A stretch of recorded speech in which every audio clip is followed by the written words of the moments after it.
Hello बच्चों, let us read the question first. Identify the test cross among the following crosses. Option A, heterozygous pair crossed with a homozygous dominant pair. Option B, heterozygous pair crossed with a heterozygous pair. Option C, heterozygous pair crossed with a homozygous recessive pair. Or option D, homozygous dominant pair crossed with a homozygous dominant pair.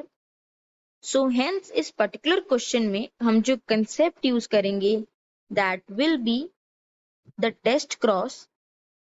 So basically what is a test cross and what are its significances. So basically एक जो test cross होता है ये perform करा जाता है between the F1 generation और any other generation कि जिसका हमें जीनोटाइप फाइंड आउट करना होता है with the recessive homozygous parent. जो रिसेसिव होमोजाइगस पेरेंट है ये फिक्स्ड रहता है, वेयर एज जो F1 जनरेशन है वो स्विच हो सकती है किसी भी जनरेशन के साथ जिसका कि हमें जीनोटाइप फाइंड करना होता है. सो बेसिकली क्या सिग्निफिकेंस है to perform a test cross that is to find the unknown genotype. Genotype is the genetic representation of that organism कि क्या जीन्स की अरेंजमेंट है, कौन से एलिलिक पेयर प्रेजेंट है उस पर्टिकुलर ऑर्गेनिज्म में फॉर ए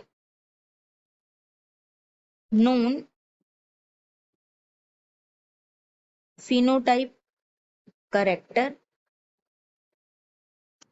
विच मीन्स कि हमें पता है पर्टिकुलर ऑर्गेनिज्म की अपीयरेंस कैसी है बट हमें उसके जीन्स की रिप्रेजेंटेशन का पता नहीं है. So in order to find that हम टेस्ट क्रॉस परफॉर्म करते हैं बिटवीन वो जनरेशन की जिसका हमें जीनोटाइप फाइंड आउट करना होता है with the recessive homozygous parent.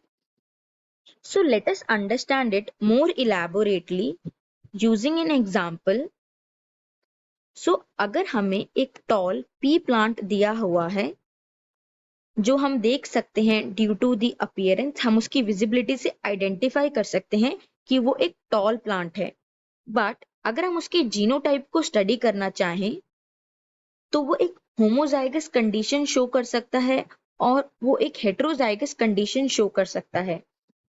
दोनों ही जीनोटिपिक रिप्रेजेंटेशन में वो एक टॉल पी प्लांट को शो करेगा.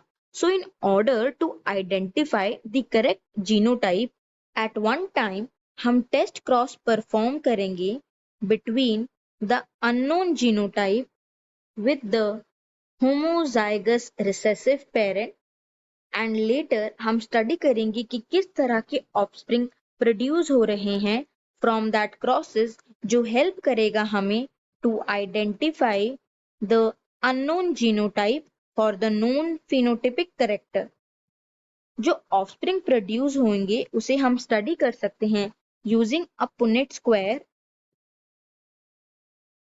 सो अगर एक homozygous dominant pair as the genotype present होगा तो हमें जो ऑफस्प्रिंग्स देखने को मिलेंगे they will be all heterozygous tall. सारे ही offspring heterozygous tall character show करेंगे, वेयर एज अगर हम दूसरे क्रॉस की बात करें विच इज एज फॉलोज. सो इस पर्टिकुलर क्रॉस में जो हमें ऑफस्प्रिंग्स में जीनोटाइपिक रिप्रेजेंटेशन देखने को मिल सकती है दैट इज. सो अगर एक हेट्रोजाइगस कंडीशन प्रेजेंट होगी for the tall pea plant तो जो ऑफस्प्रिंग्स प्रोड्यूस होंगे they will be heterozygous tall as well as dwarf pea plant भी देखने को मिलेंगे जो हमें हेल्प करेगा कि जो एक स्मॉल टी का रिसेसिव एलील है वो कहीं ना कहीं जो अननोन जीनोटिपिक कैरेक्टर था उसकी वजह से रिप्रेजेंट हो रहा है इन दी ऑफस्प्रिंग।